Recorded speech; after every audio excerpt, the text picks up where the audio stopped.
You're listening to an Anazao Ministries podcast. What you gonna do, brother, when systematic geekology runs wild all over you? Because today, we are going to give the State of the Union of professional wrestling in 2022. We are Los Beardos de Muerta, and we represent the priests to the geeks. We are mediators between the Christian faith and pop culture. And if you enjoy what you hear today, if you think that systematic geekology is just too sweet, then you should head on over to patreon.com/systematic geekology, where you can subscribe to one of our tiers and unlock monthly things like D&D playthroughs, comic book reviews, and Patreon backers this month should be getting an exclusive movie review as well. More details to come on that later. This episode is not going to be a bait and switch. We're not going to jump you in the parking lot of a 7-Eleven. This episode, this is just a couple of jabronis who want a little of the bubbly and a whole lot of Jesus and want to share it with you all as well. I'm one of your hosts for today's episode. I am the Polish Dragon, Brandon Knight, the self-proclaimed cruiserweight champion of systematic geekology. And I'm having too much fun with this. And here is my tag team partner for today's episode.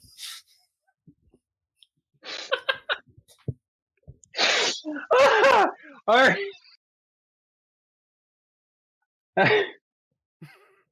I can't even.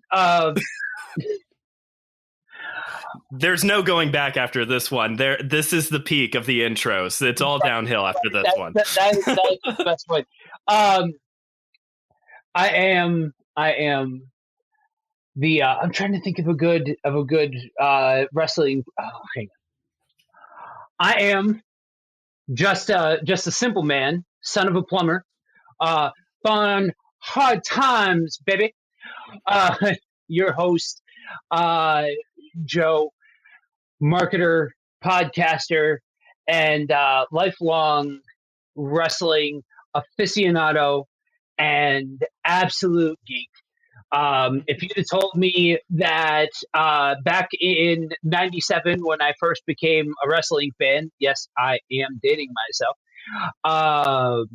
that I would get a chance to talked about this kind of thing with other people, I'd have called you nuts. But yeah. And not just talk about it, but on a Christian podcast, because nowadays there is 1,001 pro wrestling podcasts. We all just listen to 3 of them, but there's everyone has a podcast on wrestling. But I don't know how often Christians get together to talk about pro wrestling. So this is industry making right here in the works here on Systematic Geekology. But anyway, today we're going to be talking about the State of the Union of professional wrestling in 2022. This episode is going to be probably more for the experts. If you're coming into this episode and you're a mark, you know you are. Like, you're going to really get what's going on in this episode. Joe and I may try to slow it down a little bit at times to try and give a little bit of context, so that way those of you who are just tuning in because you like systematic geekology, you'll be able to slot into this perfectly. Anything you want to say to that, Joe? Yeah, so I was thinking about how do you sum up this ridiculous thing of pro wrestling in a soundbite, in a single sentence explanation for the jobbers out there that have never heard of I've never watched pro wrestling. And so I'm thinking about this, and I want to see what you think of this soundbite explanation. It is a scripted athletic event presented within the paradigm of a greater overarching sports entertainment storyline involving, typically speaking, good guys versus bad guys, centering around championships or blood feuds or mimosa matches. We'll get there. I think that's really good. I think that works well. The way I will use it like this, the way that I explained it to my wife when she first wanted to watch wrestling with us, which by the way was Royal Rumble 2017. Whichever was the one that Brock Lesnar entered the Rumble and then Goldberg immediately threw him back out. That was the Rumble that she watched first time she ever watched wrestling with us. And the way I explained it to her, because obviously the thing that people all know is that it's fake fighting. It's not fake fighting. It's a stunt show. That would be the way that I would sum up, give them the more concise version of what you just said. It is a stunt show. But I think you did. Yeah, go ahead. I want to speak to the whole fake thing for a minute. Get in there and take a bump and tell me how fake it is. I've taken a bump. Like I'm not gonna say I had my cup of coffee trying out my hand when I was, in the midst of doing MMA and all of that kind of stuff. I knew a local promoter that was putting on shows. And so I did a little bit of training. And I'll tell you what, the story might be scripted. The people might be playing characters. Those bumps are as real as they get, Jack. Like that is for real. So yeah, no, but I totally get it. Like most people know it as fake wrestling and all of that, but it's scripted, it's predetermined. It's still an athletic show, though. Yeah, no, these. Have you ever seen a wrestler? Like, there is a lot of physical endurance and a lot of strength training that goes into preparing to be a professional wrestler. Obviously, there are exceptions when it comes to the big, bulky guys. Maybe some guys are just big. But overall, it takes a lot of athleticism to go out there and to take a bump. Even if you're not doing lucha libre and zip zap flying around, like it takes a lot of athleticism to go out there and do what they do. Yes, it all is predetermined most of the time. Wrestling started out, though, that's one of my favorite parts, though, about the history of wrestling is that professional wrestling was a legitimate combat sport going all the way back to the early 1900s. It was a style of wrestling known as catch can wrestling, which is a mouthful. It's shortened as catch wrestling now. And it was taught as this legitimate wrestling style that you caught an opponent in any hold that you could in an attempt to submit them. It's a form of submission wrestling. And so it was a lot of joint manipulation and peeling back fingers. And to this day, there are still people out there like Josh Barnett, Davey Boy Smith Jr., Bryan Danielson, Shayna Baszler, who have all tried their hand in catch wrestling, and it still is a part of their wrestling style as well. Shoot wrestling, which is the more legitimate side of pro wrestling, is still a part of the industry in all of its colorful characters and pyrotechnics and the occasional clown character. Yeah, it's so funny that what is old is new again in a lot of different respects, because especially for somebody like me who I came up during the Attitude Era.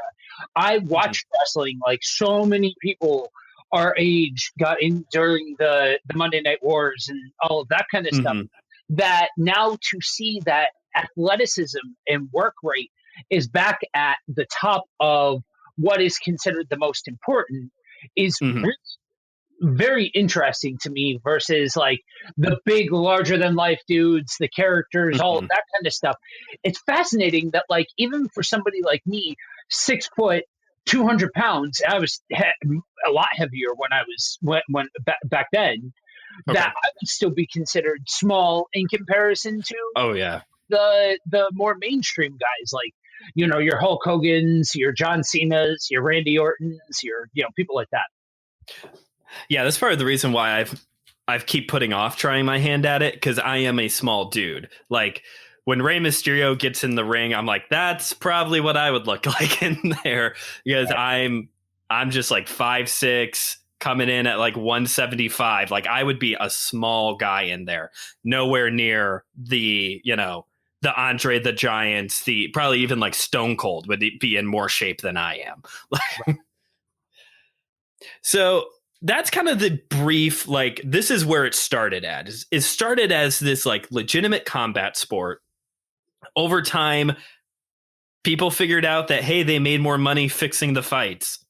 Mm-hmm. That's kayfabe. It's kayfabe is this idea of the real world has its thing and the professional wrestling world has its real. That's kayfabe. You stay in character, and that was a big thing back when we were kids in the 90s. Was you always stayed in character no matter what. Kayfabe kind of died in the 90s. Yeah, I still remember when during the steroid trial of the 90s, when Vince came out and said that it was all scripted and broke kayfabe for the first time publicly. It was like a huge thing because there were a lot of people who really did think that it was all legit. You know what I mean? Because for years and years, you know, good guys and bad guys, they didn't ride together. Like you did not see people out, and that's, you know, you would never see back in the day people on social media taking pictures with one another. You know what I mean? Like if they were in a storyline together and all of that kind of stuff. Yeah, I know. The other day I saw Matt Cardona got married. Him and Chelsea Green finally got married, and he was posting pictures of his bachelor party, and it was Cody Rhodes, Dolph Ziggler, The Miz, like all this mixing, and you would not have had that. No. 20 years ago, you would not have had that. Boy, we already sound like old men yelling at the clouds. Jim Cornette would be proud. Slowing down the roll a bit. So the brief history of wrestling is legitimate combat sport turns into this fixed promotion. There are the territory era, basically pre-1970s.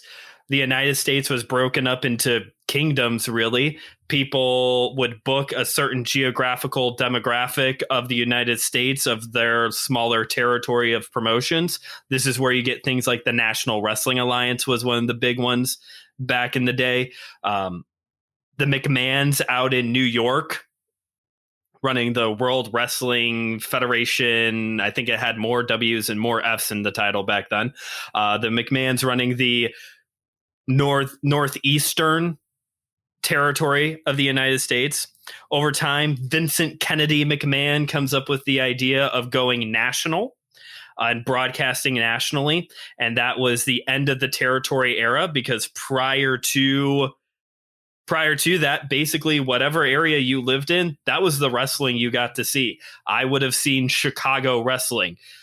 Joe would have seen whatever was. You may have gotten that Northeastern, depending on where you're at. Like you may have gotten the McMahon stuff.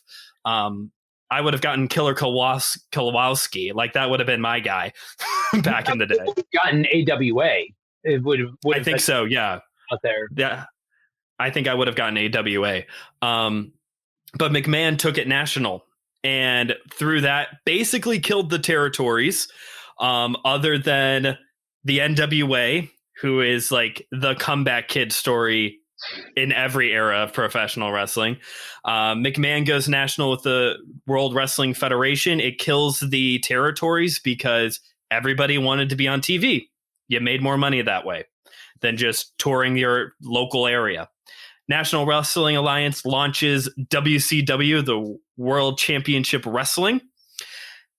Enter the 90s. This is when things start becoming more sports entertaining. Joe, would you say that's right? It became more about the characters and the shock jock Vince Russo storylines than the combat part of it. Oh, come on, bro. You don't like when things are put on a poll, bro? Come on. Bro. That's exactly right. Like that, there's a reason why so many of us look to from my generation look to characters, it's because it's what we were raised on. You know what I mean? You think about two of the biggest names of the '90s, right? When you think of '90s wrestling, the '80s, the '90s, and somewhat the 2000s Mm-hmm. all kind of have their centerpiece guys, right? You think Yeah. of these guys that transcended outside of wrestling. Most people have heard the name Hulk Hogan before. You Oh, know, yeah. most people have heard the name Stone Cold Steve Austin before. Everybody and their mother has heard the name of Dwayne the Rock Johnson, Oh, yeah. which, for those of you that don't know, started off as a professional wrestler. Started off as an amateur football player and then became a professional wrestler. But you had these two guys, Stone Cold and The Rock, were characters. Their work rate was fine, like they were Yeah. fine, but they weren't work rate guys. They were character guys. You know. Yeah. Yeah. Let's not forget The Rock's finisher was an elbow drop. A slow paced elbow drop where you literally Right. the ring and then stop and then go down. Like, come on. Right. Yeah. It was about the characters. It was, and we still carry that. You're right. You know, I look at guys in the WWE, a lot of their mid carders now, and I'm like, why do I care about this person? They're just fodder out here for someone to squash real quick. Anyway, so you get to the 90s, Monday Night Wars, WCW Nitro going up against WWF Raw. Joe, Nitro, Raw. Nitro more often than not. I was a huge Wolfpack guy. Wolfpack. All right. I was very young in the 90s, but I remember WCW more. And according to my dad, I don't remember this, but according to my dad, we would wrestle during the commercials. And I would always be Jake the Snake Roberts. That's who I always wanted to be. I mean, he carried a snake around, so a kid is going to gravitate towards that.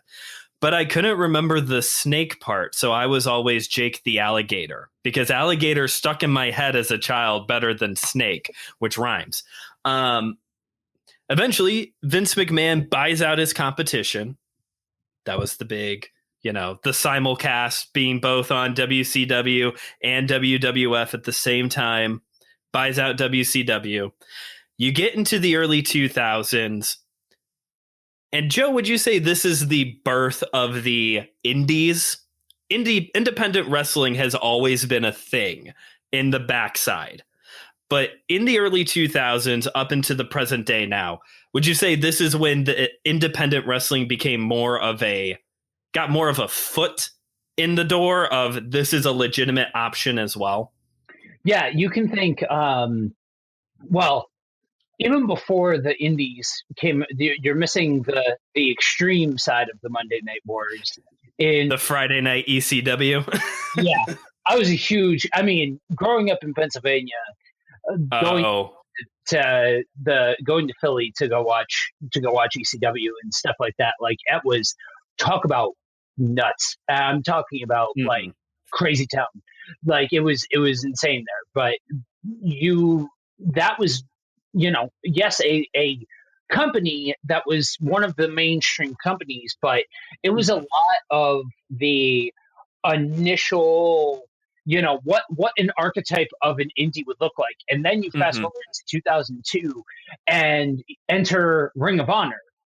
And now you've got a legitimate alternative. And that's something that we have been, so many companies have been trying to be the alternative to WWE, but very few of them have been able to sustain being a legit alternative. Back in 2002, Ring of Honor, guys that a lot of mainstream fans know today, the Samoa Joes of the world, the Bryan Danielsons of the world, the CM Punks of the world, all cut their teeth in ROH. And this was like a legit, when everybody else was doing the sports entertainment type stuff, this was legitimate, like bringing it back to athletic contests and things like that. And and from there, you started to see a lot more of these independents start to pop up, because all of the mainstream TV time stuff was WWE or eventually TNA, or you know what I mean? Yeah.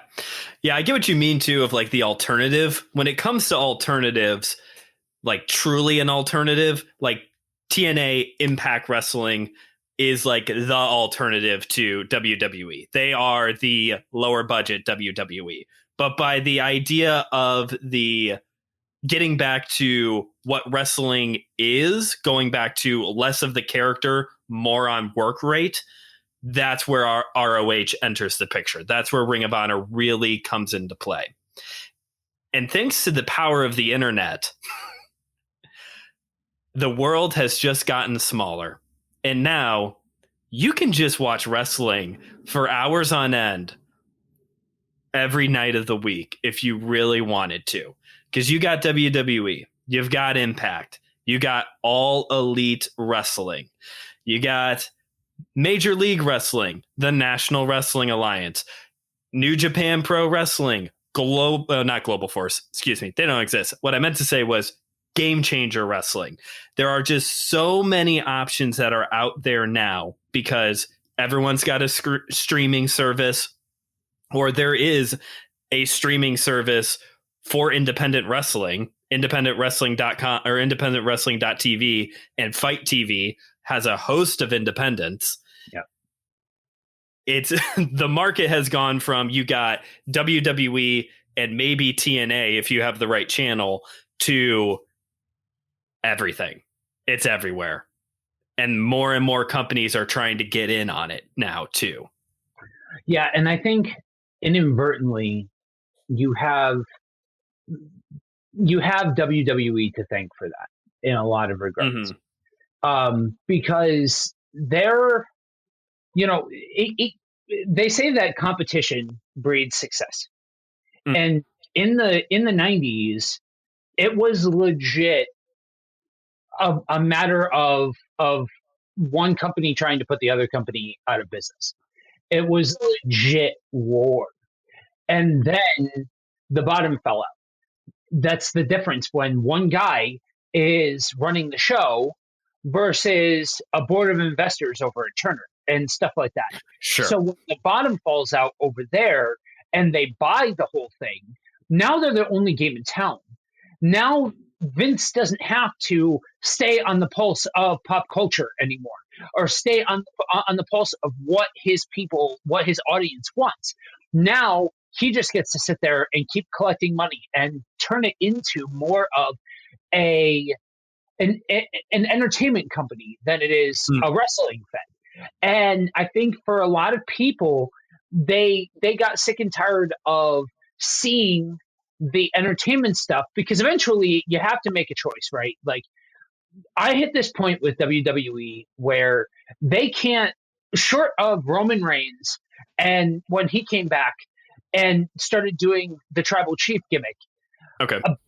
Short of that, nothing else has been for me for quite some time. I'm not their audience. They want young kids. That's fine, but I'm not that person. My tastes have matured and things like that. So what then does a person go? They either lapse or they find one of these smaller promotions and start to support them, start to support more of what's out there, things like that. And we're seeing, thanks to, and I know for a lot of people, this is a dirty phrase, but guys like the Bucks, guys like Kenny Omega, guys like Cody Rhodes, all of these guys really lit the independent scene on fire when they started working for these different promotions and things like that.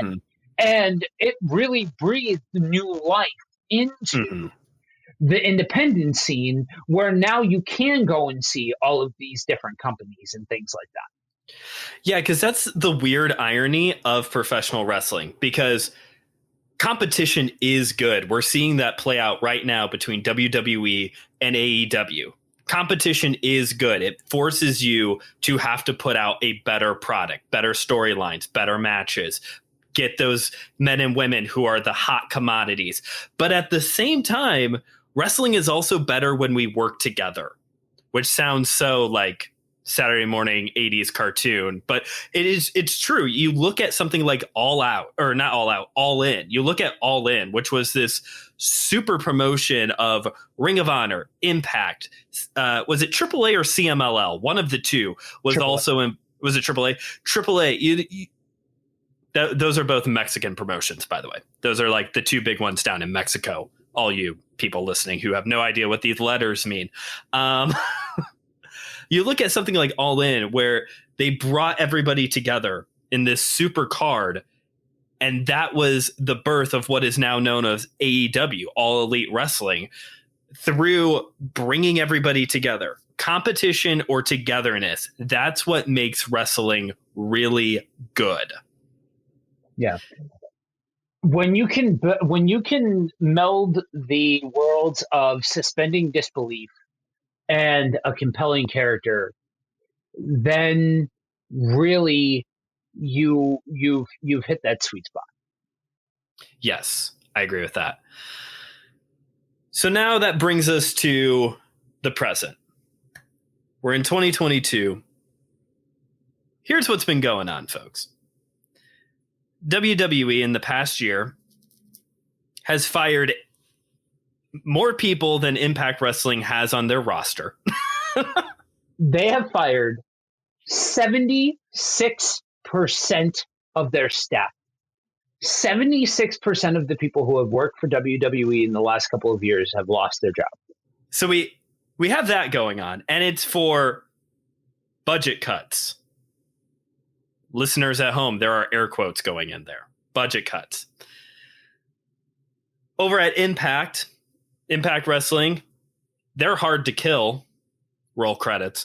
They're hard to kill. They're still around. Impact Wrestling, they have been working with literally everybody in existence over the past year, running storylines with New Japan Pro Wrestling, AEW, the National Wrestling Alliance, and now one of the biggest talks of the town, Knockout's women's champion herself, Mickie James, is going to be in the WWE Royal Rumble. Barring some type of shenanigans, dropping the title right before the show, she has been told by Impact she can carry the title into the Royal Rumble, which to everyone at home is like big deal, unless you are a wrestling fan and you know WWE doesn't work. Not even work. WWE doesn't acknowledge the existence of other people outside of their walls. You look like you want to say something. Yeah. One of the biggest things that I've appreciated about Impact is the fact that they will not shy away from the fact that other promotions exist.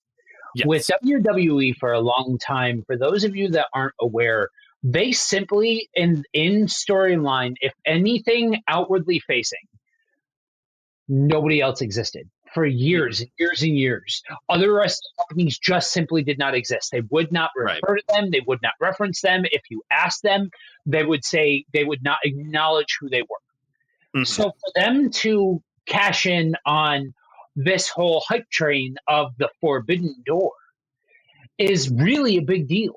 You know what I mean? And I'm torn, right? Because I love what Impact has been doing. I love the fact that they showcased Mickie James, even though women's wrestling really is not my thing. I think that she is a compelling character and a good storyteller. Okay. I don't want to see her slum it over in WWE. Yeah, with all of this hype, and this is not how WWE would treat a guest, but with all of this hype, minimum, she has to finish Final Four in the Rumble now. Oh, they're going to squash her. Minimum. 100%. Yeah, but they're going to squash her. She's going to get thrown right out. Yep. Prove me wrong, WWE, because I have lost a lot of faith in you this past year. You can do two things to bring me back in, and that's one of them. Don't squash Mickie James in all of this. Other things going on in wrestling right now. You got AEW. They got this guy. His name's Hangman Adam Page. He's their world champion. He's a young guy. He's not Chris Jericho, Jon Moxley, formerly known as Dean Ambrose, or Kenny Omega. He's kind of the guy. He's their homegrown kind of guy who's taken the title and is going to represent the company into this new year. You got Ring of Honor, Joe's favorite thing in the world. They kind of don't exist right now. This was one of the biggest stories, I thought, like legitimate news stories in 2021. Ring of Honor announced that they were releasing all of their talent, paying them through the rest of the year, but had officially released some of their contracts back in October. Was going to run one last big pay-per-view, Final Battle, which is their year-end pay-per-view, take this first quarter off, and then relaunch at Supercard of Honor in April.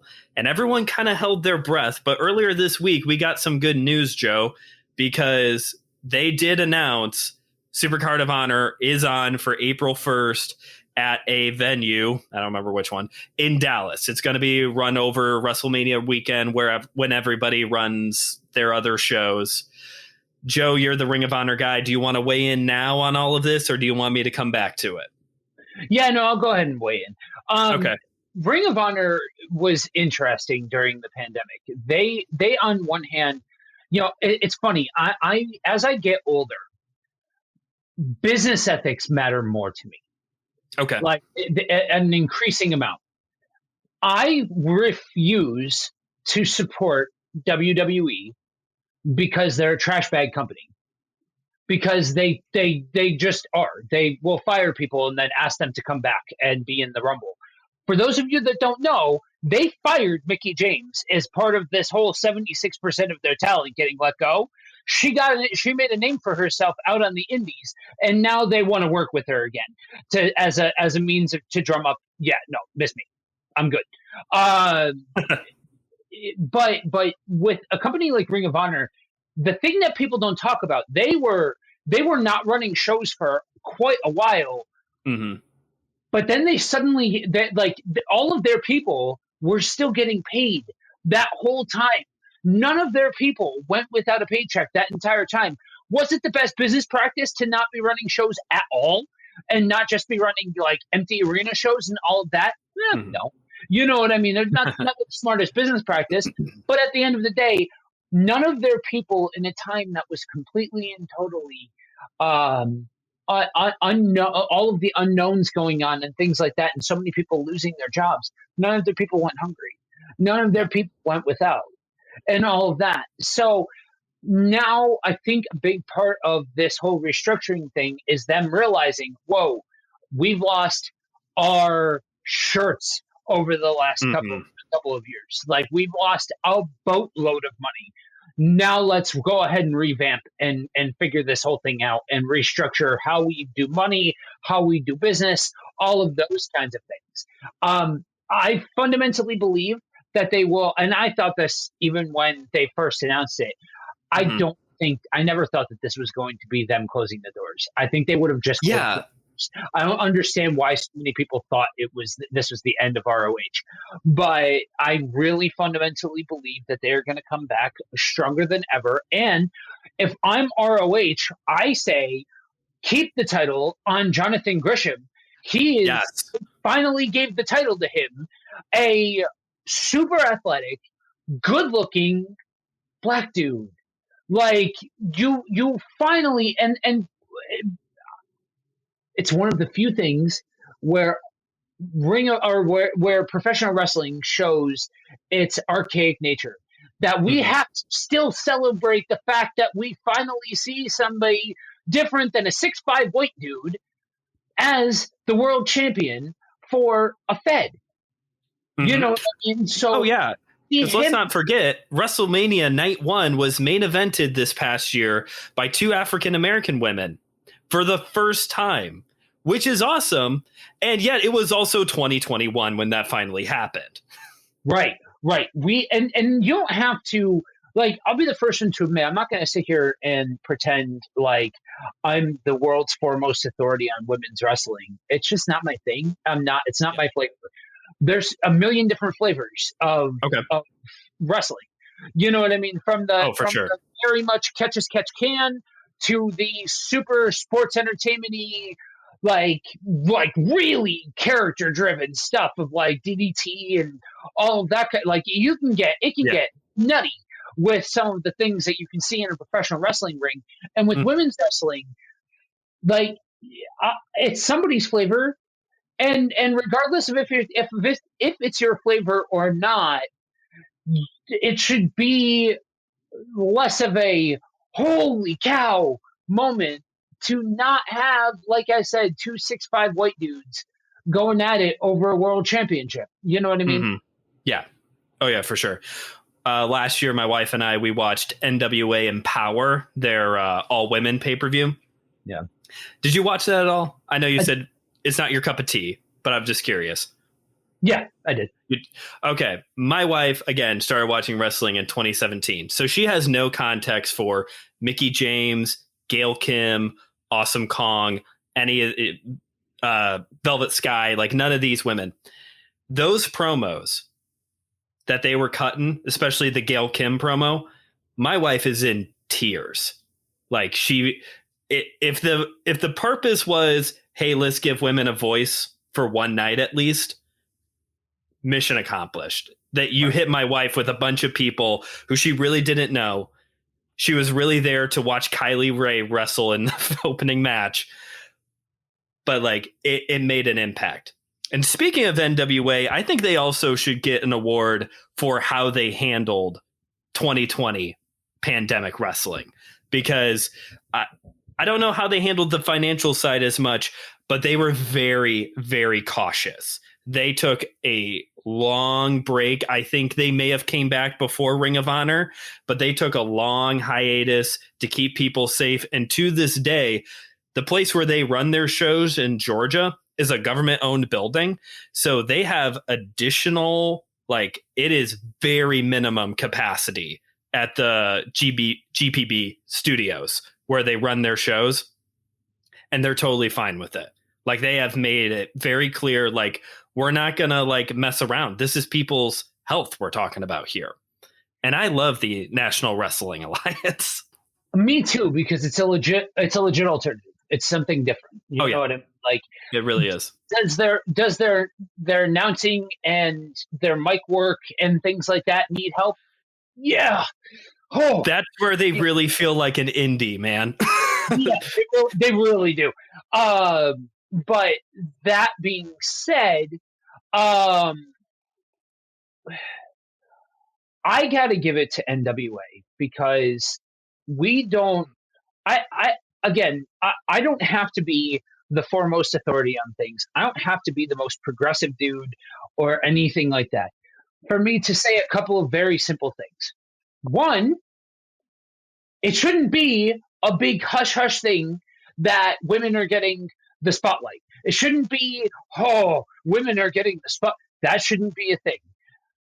B, nobody of any gender, of any circumstance, should ever be made to feel like, as a part of an industry, they just need to accept the fact that they will be abused or they will be ostracized or they will be harassed or anything like that.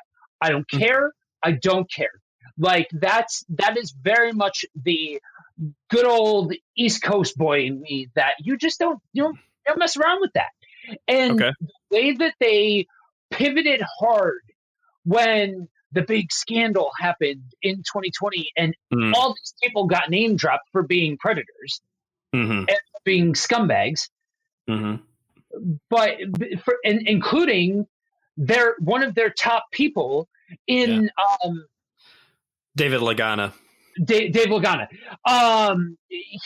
That's a big part of why they went quiet for a while is because he was the head of production. He was the head of creative. He was one of the biggest people outside of Billy Corgan running the show. And that was dropped. Excuse me. That's William Patrick Corgan to you, sir. All I know is that the Smashing Pumpkins are a terrible band. Change my mind. Overrated. Almost as overrated as Nirvana. Oh boy, I just picked up some 90s kid. Yeah, you did. But so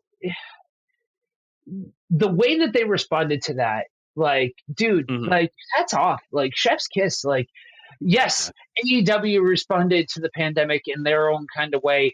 Impact responded to the pandemic in their own kind of way. Yeah, okay, that's but to be willing to overhaul your company Mhm. in such a dynamic way needs to be applauded. Yes. And here's to hoping that maybe going forward we can do it just a little bit better. Yes, I can rest on that sentiment for sure. Last two promotions I want to bring up: Major League Wrestling, the indiest of indies. They are bringing back a spiritual child of one of Joe and I's favorite wrestling things in the world, Lucha Underground, under the new name Aztec Underground. This We can't go into Lucha Underground right now. That will have to be a separate episode. And finally, Will Ospreay is proving that he really is the greatest wrestler on the planet as he continues to showcase his talents over in New Japan. So that's kind of giving you the framework of where we're at right now going into 2022. Joe, how you feeling about this year? So I can appreciate a lot of aspects of where wrestling is. I am halfway in between two worlds. That's part of why ROH was so resonant with me. Okay. Like big guys slapping seven shades of something out of each other and like, in a way that like makes you suspend your disbelief. Like, shut up and take my money. Like that is absolutely, but I don't need 87 flips and for you to name every single move and for every single thing to have some kind of something attached. No, I don't need that. I need realism. I need to suspend my disbelief. And I see a lot of that. Unfortunately, peppered in that is the need for flips and choreographs and for it to look like a stunt show rather than for it to look like a competitive contest. I'm all for work rate so long as it looks believable. If you're jumping and then pausing and then you're going to wait for the person to catch, you know what I mean? There's a whole there's a lot of problems in that for me. On the other hand, character work, mic work. There's a reason why, and I fundamentally believe this, if anybody has half a brain cell, then they will strap the rocket to MJF and not look back. Oh, yeah. I am all for the Millennials World Champion in Hangman. I think Hangman Adam Page tells a compelling story, all of that kind of stuff. Fine. But that being said, I still remember on one of the very first episodes of Dynamite, AEW show, that where it was him and Chris Jericho in the ring. And they're going back and forth and MJF on the mic. I'm like, dude, I haven't heard mic work like this in probably decades. This is why I became a professional wrestling fan in the first place.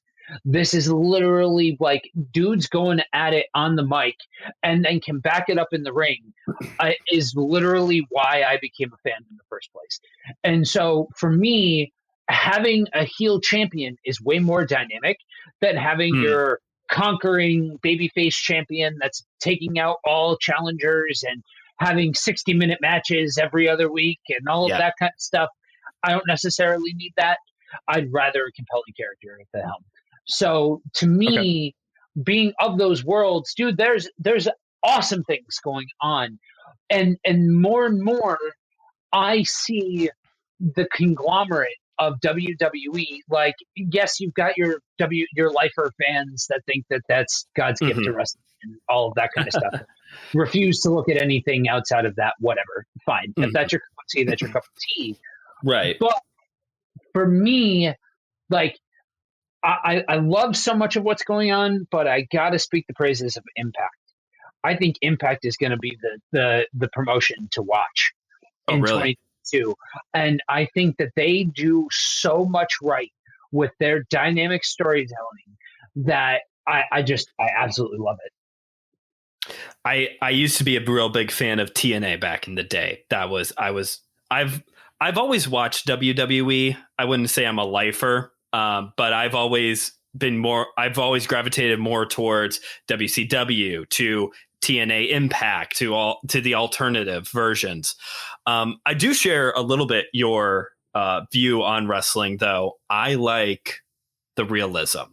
Maybe this is because we got two guys who are also martial artists in their free time, that when Bryan Danielson and Minoru Suzuki are slapping the mess out of each other, that is good wrestling to me. Give me Jonathan Gresham and Josh Alexander any day of the week. I will take those guys. I want guys who can go out there and brawl. But at the same time, for wrestling to be good for me, you're talking about character work. I would more so lean on then get silly with it. Despite the finish, Joe, I was a big fan of the exploding barbed wire death match last year between Moxley and Omega. Because, yeah, the finish was bad, but everything else there was really, really good. And if you're wondering what an exploding barbed wire death match is, it's exactly what it sounds like. Yep. There are low-grade, basically glorified fireworks attached to boards, covered in barbed wire, and you throw each other on top of them. It's if you haven't picked this up yet, wrestling is silly. Wrestling is silly. It's silly. You brought up, what was that? All Out 2020, Chris Jericho versus Orange Cassidy in the Mimosa Mayhem match. First person to be pushed into a tub of mimosa loses. Yes, please sign me up for that. I don't want that all the time, but when those things come up, lean into it. That's why things like the Elimination Chamber has always been one of my favorite matches. Money in the Bank has always been one of my favorite matches, because for some reason, when you put a ladder in a ring, all of a sudden, nobody can climb it quickly. And it's so fun when that happens. We're also of the generation where we grew up on the Hardys versus the Dudleys versus Edge and Christian in TLC. We grew up on Armageddon 2000, the six-way Hell in a Cell match. You know what I mean? These kinds of big, bombastic type matches where they're all gimmicked. You know what I mean? There's always a spin on them and all that kind of stuff. We grew up with the hardcore division. You know what I mean? Where people are just, beating the tar out of each other with weapons and all of that kind of stuff. Guys like me, I grew up on ECW. Later ECW got a little bit ridiculous with people like New Jack stabbing people and all that kind of stuff. That got but and I wish I was being facetious when I said that. ECW is a weird thing, folks. But that's but that's the stuff that we are used to. And so now when you've got those fans are now adults, 30-somethings, 40-somethings, watching this stuff, you're now seeing, or on the flip side, you've got people who are super young that are now have the book and at these wrestling promotions and things like that. Now you're starting to see the evolution of the silliness of wrestling and the ridiculousness of it. And I think that's where Game Changer Wrestling comes into play, because they are very silly. Have you seen the Invisible Man match? Yes, I did. There is a thing. Google it. Go on YouTube, fans. Go Google GCW Invisible Man versus Invisible Stan. They had a match between two invisible people. And I know that sounds ridiculous, and it was, but at the same time, it was so well done that is that referee earned his paycheck that night. Yeah, he did, because it was all on the ref to carry that match. It was so well done. But you look at Game Changer Wrestling and you got guys like Nick Gage slicing people up with pizza rollers. Like, that is the natural result of ECW. That in Combat Zone, that you get this hardcore deathmatch style wrestling, or Orange Cassidy sticking his hands in his pockets with his low effort, just kicking people gently. That's what you get from that. At the same token, you get cruiserweight action. You get the work rate stuff from Paul Heyman bringing those people over from Mexico and Japan and all of that. Like Yeah. that was not that WCW took that from ECW. Paul Heyman did that way before Eric Bischoff did. Yeah, because that's the part that we all forget about ECW. Like we remember Sandman and Raven and the Dudleys and Taz and all these guys. But that's where Chris Benoit came from. Ooh, I said the word, Joe. That's where Chris Benoit came from. That's where all these light heavyweight guys got their start. That's where Jericho was at real early on, was ECW, where people were getting bashed in the head with game consoles and thrown off of scaffolding. This is where those high work rate guys were also coming from. Yeah, you guys want a story, an out and out story. Look up Taz versus Bam Bam Bigelow at Hardcore Revolution. Okay. David and Goliath story. Taz is a 5'5", 5'6", built like a fire hydrant dude, and Bam Bam Bigelow's like 6'6" and maybe like 450. Maybe if not, he's a big fella. Yeah, and the story that they were able to tell was just out of bounds. Like it was just absolutely awesome. I'll have to look that one up. I was a little young for ECW, believe it or not. Yeah. I've watched my fair share as an adult now. For me, Taz is such a big fan, or I'm such a big fan of Taz, is because like you talk about a dude that encompassed everything that I want at realism. Mm-hmm. Like it looked like he was messing dudes up in that ring. And for somebody like me, who I grew up in boxing gyms, I enjoyed all of that kind of stuff. That like to see this dude throwing people around like that, and then getting on the stick, and just eviscerating people in promo work, it was just awesome.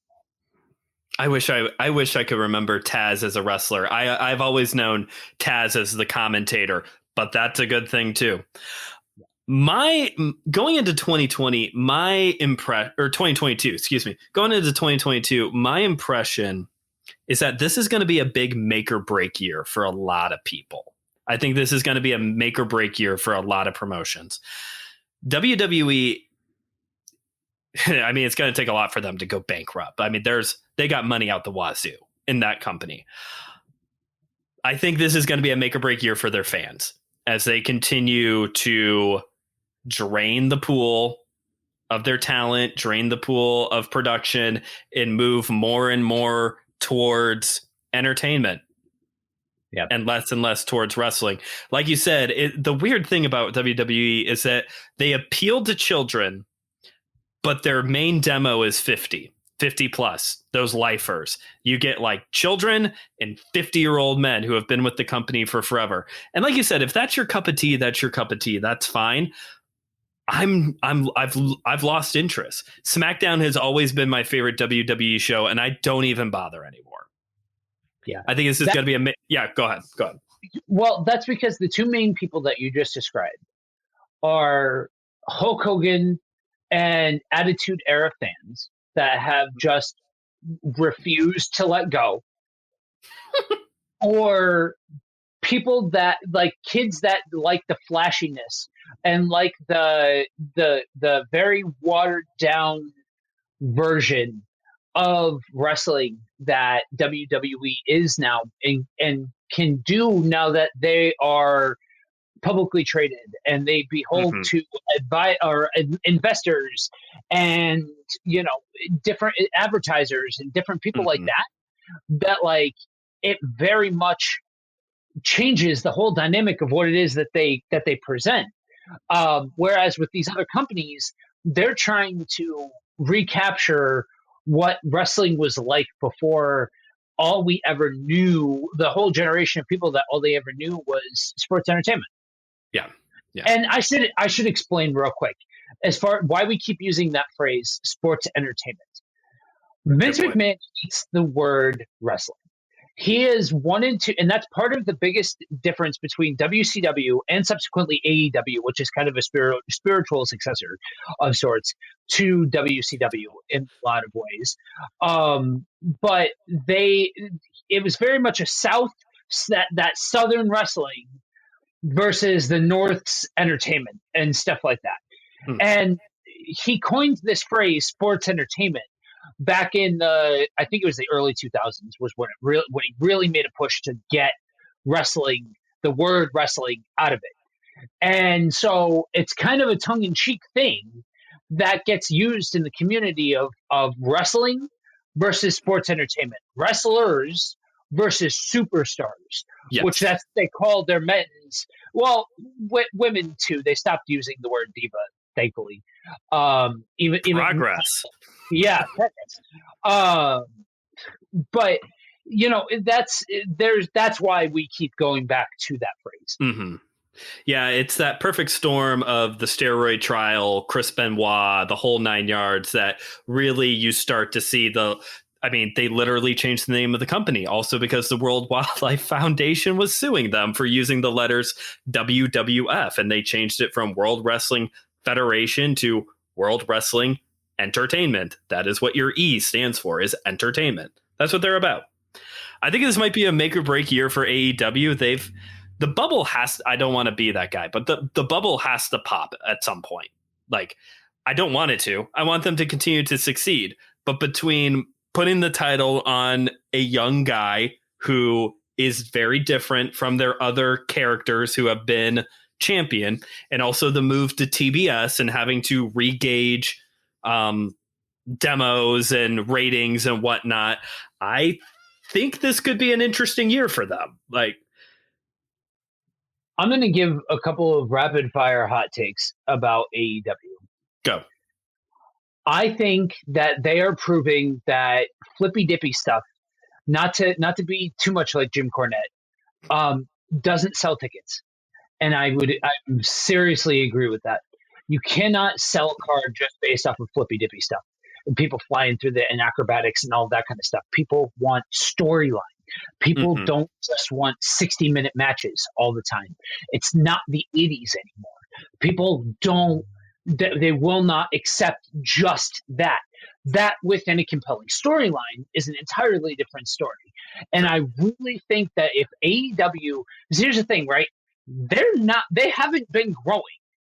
That's the thing that nobody's talking about. Their audience isn't growing.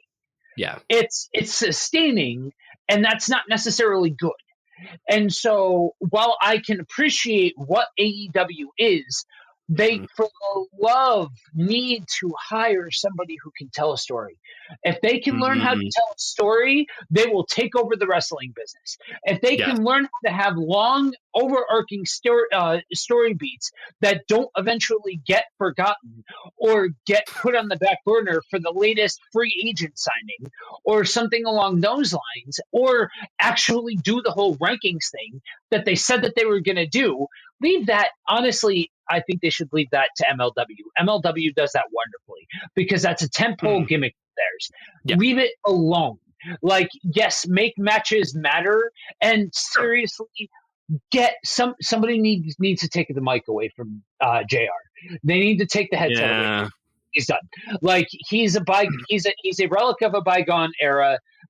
They need to be done and move forward with Excalibur and Taz on the headset. Same thing with Tony Schiavone. If they want to move him to like a Mean Gene role where he's doing backstage stuff, in-ring stuff, and all of that, cool. I can appreciate that. If you want to if you want to stroll Jim Ross out for the random occasional match, whatever, fine. But you need to go with voices that can match what's going on in the ring, and that's just simply not those two. I don't need to hear a story about TBS in 1985 every other match. It's just not what I want. Sure. You know what I mean? Yeah, and Excalibur definitely hits that voice. Like, he is the age of the people who are in the ring, and it makes sense. JR is kind of at that point of like Ric Flair and TNA, just kind of like the dude, like, we need to stop doing this now. Or Sting in AEW. I said Or it. ooh, Yeah, Sting needs to be done, or they need to get like they just stuck him with Darby. Oh, you wear face paint, I wear face paint. Let's wear face paint together. We're not friends. Like that's forever. literally the depth of their relationship. Yeah. Come on, What are you know. talking about? You're just not paying attention to the details. Like clearly Sting is his grandpa. Like that's really what's going on here. Is that Sting say what you want about the work that Sting's doing now. I will forever enjoy. I think it was Double or Nothing when it was him and Darby versus Men of the Year with Ethan Page and Scorpio Sky. And that look, Ethan Page gets on his face when Sting just kind of pops up behind him and he's like, oh no. Yeah. It has its moments. Ring of Honor. So they've ceased to exist, kind of, because Impact Wrestling is so great. They've just invaded Impact Wrestling with a small handful of their guys. I agree with you. You said this earlier. I don't know why everybody was like, bye, see you later, Ring of Honor. This is it. Like when they said we'll be back at Supercard of Honor, I took it for what it's worth.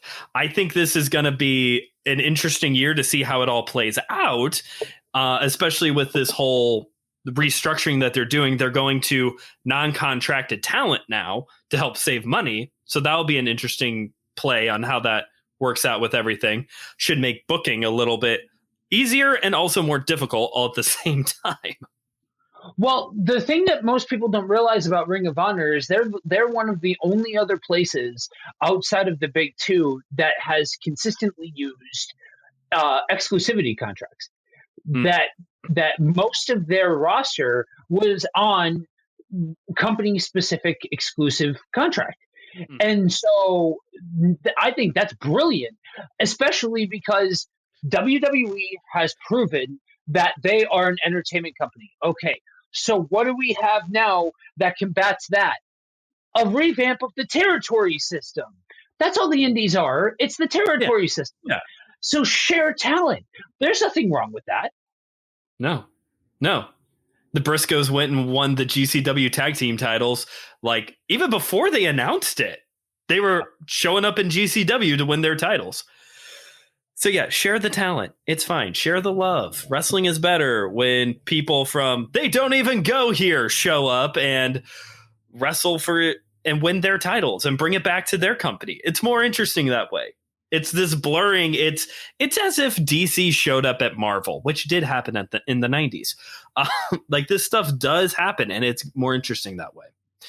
Joe, we need to be wrapping this up. Clearly, we need to do more episodes of wrestling, don't we? Don't we, Geekology listeners? You definitely want to go on systematicgeekology.org and tell us that you want more wrestling in your life. Yeah, this is going to have to be one of those. So we are taking a minute to appeal to you guys, our lovely audience. This is very much a test of a proof of concept. This is something that I'm not surprised that we've now gone. If you at this point you may be listening this to anywhere from 55 minutes to an hour and 3. Who knows as far as once it actually comes out, but we've now gone on and we've tried to shove the proverbial 5 pounds of bologna or 10 pounds of bologna in a 5-pound sack, because we don't know if we'll ever get a chance to jump back in front of this mic and talk about wrestling. We need to hear from you guys as to whether or not, because this isn't your typical fandom. This isn't your typical Marvel, DC, comic book, Star Wars sort of geekdom. So if this is something that you guys want to hear us discuss, if you want a history of wrestling where we can take time with each one of these promotions or give our top 5 rankings or all of those kinds of things, that's something that we need to know from you guys. So reach out, tell a friend, let people know that the Christians are talking about wrestling too, and that this is something that that is out there, and let us know if this is something that you want to hear more of. For sure. So real quick, Joe, 2 sentence. What is your show to watch in 2022? Oh man, I have to go with if Ring of Honor does what they should do as far as continuing on the storylines that they had brewing between um, free or your narrative, the EC3's group. Oh, Uh, control your narrative. control your Control narrative. done that. Yeah, yeah. Yeah. The who's the true champion between Jonathan Gresham and Bandito? Yes, please. Mm. Those two have all of the matches. Absolutely. Um, and if AEW can learn how to tell a story, those are Mm. probably my two that I would say really look at. Impact, they've got something for everybody. You know what I mean? Yeah. For me, I would say the National Wrestling Alliance. I really enjoy their product. I do. They scratch that old school wrestling, 80s wrestling spot in the best possible way, because it's not just like the 80s are the best, Jim Cornette. The 80s are the best. It's how do we celebrate the history, but doing it in a modern way. And Right. Nick Aldis is, quote me, pound for pound, the best champion in all of professional wrestling. Ospreay may be more talented, but pound for pound, Nick Aldis is the actual complete package. Yes, absolutely. I would agree with that. I think I think that for all this, if there's anything that I would love to see, it's for a. Don't get me wrong. I can appreciate Trevor Murdoch. I can appreciate the fact that they put the title on somebody else. I think it was time, all of that kind of stuff. But Mhm. put that title on him and send him out everywhere. Send him out, do Oh, everything, wrestling everybody, build up the prestige, build up that like mhm. absolutely 100%. Yeah, that's kind of go back to what they were doing before they launched Power, which is their weekly show of Aldis, who's going around, or Murdoch, whatever, going around to other promotions to highlight the title. They also have a new weekly show on Saturday mornings, 11 o'clock Central. The rest of you people do your math.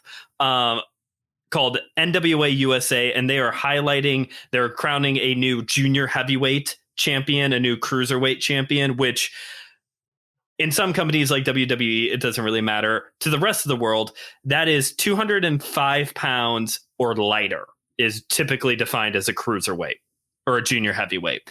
And it's free. It's on YouTube. That is one of the best ways that you can easily walk into wrestling just to kind of get a taste of it, or at least a brand of it.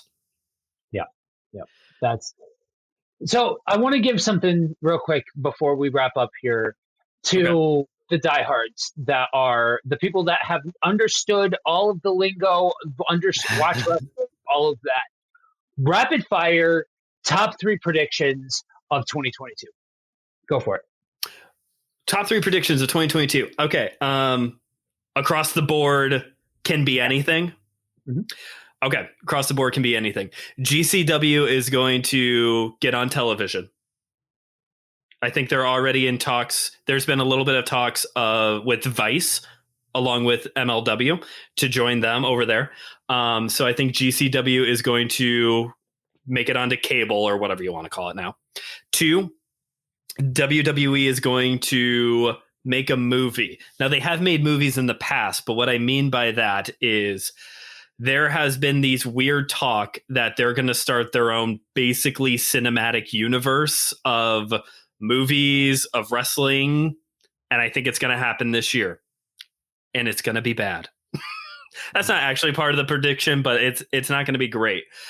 They can do the cinematic match here and there, especially the Boneyard match between Undertaker and Styles back at WrestleMania, but I don't know how a whole movie is going to be.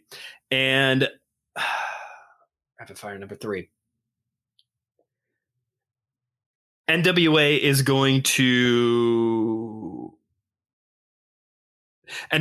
to invade AEW. I know they kind of already did that with Thunder Rosa, but I'm just waiting for the rest of them to show up now.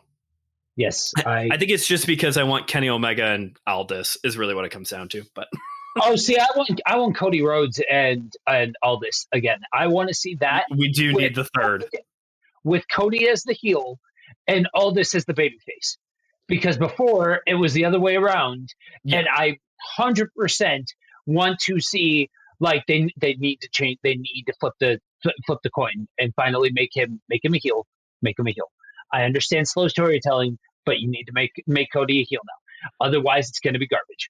Like, I now is the point where they can either lean into it and do it, or be done and like make it so that way he's his father, but even his father was a heel sometimes and knew Sure. when to be a heel. You know what I mean? Oh, And yeah. I think he makes a better heel than he does a babyface. Cody? Yeah. Yeah. Yeah.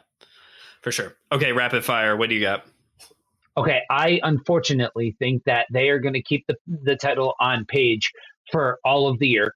I think we will close out the year with Hangman as the champion for AEW. I don't like that, and unfortunately, 1B of that is I think that under his reign, we're not going to see business do very well for him. I think that we are going to see a full on uh, clash between Ring of Honor and Impact, where it's like Okay. a full on invasion deal. I don't think it's just going to be these 5 people that, or however many it was at the pay per Yeah. view. I think we are going to see a full on battle of the brands sort of thing. And I think that we are finally going to see WWE sell to somebody. Maybe the That mouse, maybe somebody like that. I don't know. But I do think that that's exactly what they're getting the company ready for, is to yeah. sell it off. And I think we're finally going to see Vince run off into, or ride off into the sunset. Yeah, and of all the options, it's got to be Mickey Mouse or it's got to be Jeff Bezos and Amazon. No, but really though, like, they would have the money, because all this would come down to is who could write the biggest check. And that's your two options. And Amazon now has an entire platform of wrestling content. I mean, they have some already, but now they have a major promotion. Yeah. Yep. I would agree with that. This is what all of this firing and restructuring, that's what this has to be leading towards. Yep.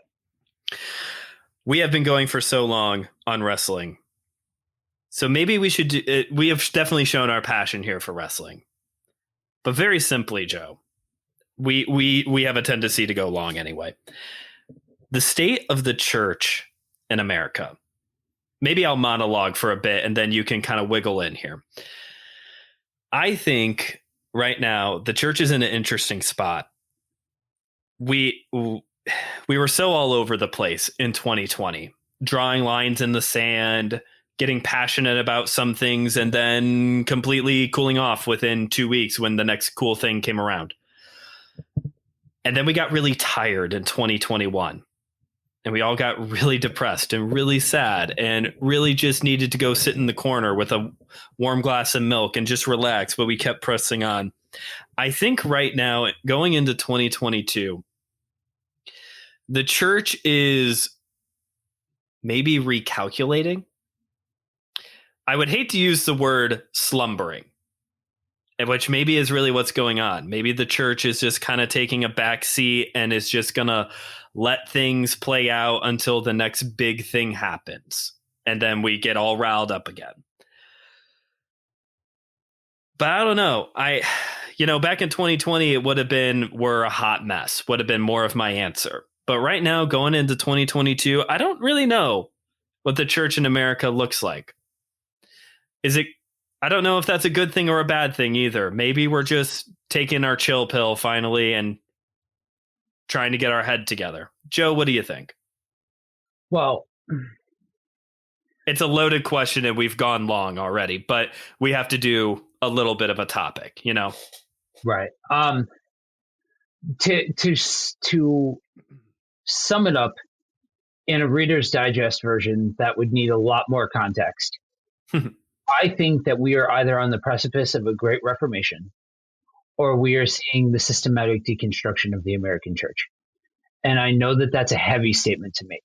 That's a very heavy statement to make. And coming out of a nigh 33-year-old's mouth probably just looks like an angry millennial talking smack and all of that kind of stuff. But all I'm going to say is this: nowhere in the Bible, nowhere in the Bible is America referenced. And on top of that, we have historically seen systems that have fallen away from God come to an end. Like it or not, good or bad, that is something that we have seen historically speaking. And you are seeing an incredible downswing in attendance, in churches, in all of these things that you can't ignore that forever. You can't have that just continue to be a thing when, most of the church population in America is made up out of a handful of churches. That something has gone terribly wrong. And so I think that if we're being honest about it and looking at the current state of things, we either need to have a great awakening to the fact that this is more about relationship than rules, that it's more about intimacy than the building or the ritual or any of that kind of stuff. Or we're going to see the page turn on what this country actually stands for, to a point where there won't be this misguided notion that this country stands for "in God we trust." No, I agree with you. And I think it's one of those, you hope for the best, you plan for the worst, At least that's kind of my mentality. You hope for the best. We want that reformation. You're listening to two guys, you're listening to a lot of hosts on this show who want that reformation. And, as a guy who works in church ministry, like, I see it here and there. I see it in small kernels here and there. But then you have to step back and say, is it enough kernels? Yeah. And at that point, I'll be honest, you're hearing from another guy that most of my time is spent doing things that are in ministry. This is the most non-ministry related broadcasting that I do. So, like, trust me, I want to see the awakening. I don't, it comes with a very heavy heart for me to say that. I take no joy out of saying those things. But if I'm being honest, that's the reality. Yeah. Yes. No, that is the reality that we're in right now. This could all just fall apart. Yep. I'll say it. Is there some things that are good that are coming out of the systematic deconstructing? I actually think so. I think for some of that, there are major holes in the armor that are starting to show that the church needs to then reform. But that's the step that's missing. And, we've just got done poetically talking about all these companies who have risen and fallen, or have risen and somehow managed to survive. And I'm not trying to bang the drum of America can survive everything, because Joe just said it doesn't have to. It might not, or at least the church as we know it might not. But God is still bigger, and God is still good in all of this. And we put our trust in him. And that's all the cliche things that we can say here. And I hope, just as much as we're pleading to you to, hey, do more wrestling. We want that. We want to do more wrestling. Our plead to you also within our audience is, this is fun. But hey, the relationship with Jesus, that's what matters most. You want to know how reformation starts? You want to know how real great awakenings take place? It wasn't just revivals and people are getting saved. It was the church waking up. That's what the awakening was. It was the church realizing, hey, we're Christian in name only. So Yeah, that's that's that. Anything past that is, Yeah. it would turn into a whole episode in and of itself. So. Yeah. We'll wrap it up then. So, Joe, we've done a little bit of recommendations earlier talking about some of the wrestling shows to watch in 2022. Anything else you would want to add to the recommendation list, wrestling or otherwise? Yeah, so I want to recommend an indie fed out of northern Michigan that I had a chance to meet when I was out there last August. It's IEW, Imperial Wrestling Entertainment. Okay. They are a Christian wrestling company that mainly does like charity stuff and all that kind of stuff. Mm-hmm. And they were part of the festivities that I spoke at. They did some tapings there and did like a live event sort of thing. And they are just so much fun. They've got a show on YouTube called Battle Zone that I would definitely suggest checking out. They are, and if you are up that way, seriously, take the opportunity to go and see them if you can. They are a wonderful show and really good dudes. That's fun. We used to have one like that here in Northwest Indiana that was ran through a church. Really good stuff. Fire Pro Wrestling, no association to the old video game. But I've heard of Fire Pro Wrestling. Yeah, they were good. They got Rhino. That was like that was during Rhino's indie days. I guess he is still. But they would get Rhino frequently, and my brothers and I would go. My recommendation would be to check out Black Label Pro. That's one of the hot indies out here in Northwest Indiana. I've seen Darby Allin, Sammy Guevara, Keith Lee, Matt Riddle, all before they went on to sign their big contracts. Ethan Page, Jordan Grace, like that's where I saw a lot of these people before they signed on with the bigger promotions. So really good stuff. They got some of their matches on YouTube. They've got like a select group of matches on there you can check out. But they're also on independentwrestling.tv. I think that's where you can catch their pay-per-views. And the subscription for that's really cheap. I think it's like $8 a month for a whole lot of indie content on there. So check them out. Joe, where can people find you if they want to hear you rant about the church more? You can find me at buddywalkwithjesus.com. I'm a co-host at Buddy Walk with Jesus. You can also find us on Facebook, going live all the time. Same thing with Kingdom on the Road every Saturday night at 7:30. And you can find me, Brandon Knight, on Instagram at just.brandon.k, or Geekology now has a Twitter, so I guess I will also plug, you can follow me on Twitter if you really want to, just_Brandon K if you want. I really just tweet along with wrestling shows, so now you know what you're getting yourself into. I also co-host the show My Seminary, or co-host, what am I talking about? I'm the only guy on the show. I'm also on My Seminary Life, where I talk about the stuff I'm studying in grad school right now. It's on all the platforms, Facebook and Instagram at My Seminary Life Pod. And occasionally I show up with Joe over on Kingdom on the Road, so follow us over there as well. And that is it for today's episode. Thank you so much for hanging in there with us, even if this is the one and done wrestling episode. Thank you for listening. And remember, we are a chosen priesthood, a geekdom of priests. This was an Anazao Ministries podcast. If you enjoyed this show and would like to learn more about our network, be sure to check out the Anazao Ministries Podcast Network.